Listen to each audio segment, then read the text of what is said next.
Okay, so now we're going to do a situation where we might want to control our depth of field. Depth of field is how much of what's in your frame is in focus. So here we've got our camera on the top. We want to change it to where it has AV. So this is shutter speed. This is aperture priority. So once we've turned it to AV, oops, let me do that again. It even tells us right here, aperture priority, so that's nice. So the camera's going to make decisions about ISO and shutter speed for us, but we're going to make the decisions for aperture.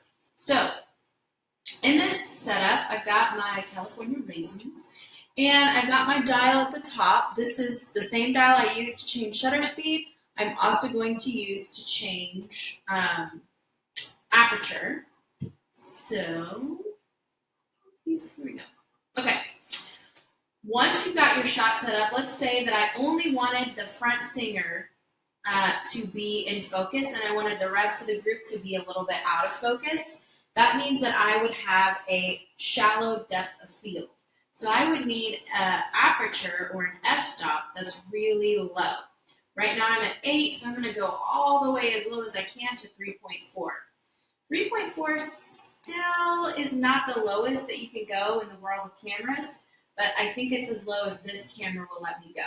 So that means I have a small f-stop number, which means I'm opened up my camera to let in as much light as it can.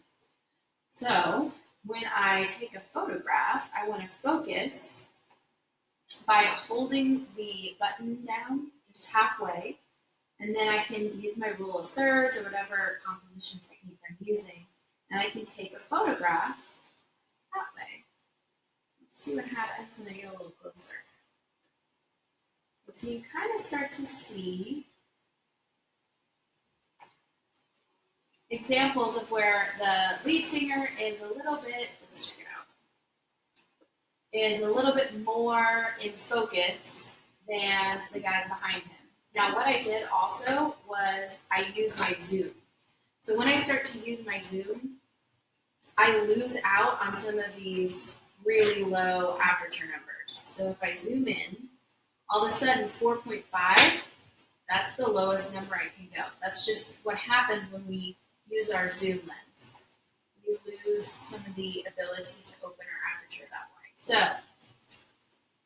the focus.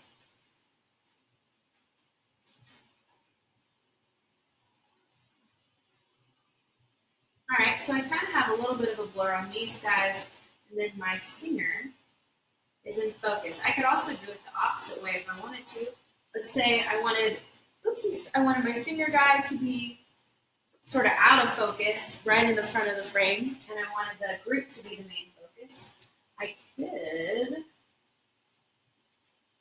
make my shot kind of like this, and this time I've got my aperture as open as I can, still using my zoom, and that time you can really see the group is in focus, and the singer in front is not. Now, let's say I didn't want that. Let's say I wanted everybody to be in focus at the same time as much as possible. Well, then I would have to use the highest number f-stop. Let's see how that changes our picture. So if I go all the way up to f8 and focus that way, you know what might help is if I zoom back out. Here we go, I'm in F8. All right, so now, just mess around with your apertures, with your f-stops, see what works in what situation and what you can get away with depending on how close or far away you are from your subject. Remember, the aperture is determined by your lens, so you're kind of stuck with what your equipment will let you do in this scenario. However, we can do a lot using the equipment that we've got. So that is your aperture. Remember, a low number lets in a lot of light, and a high number lets in less light.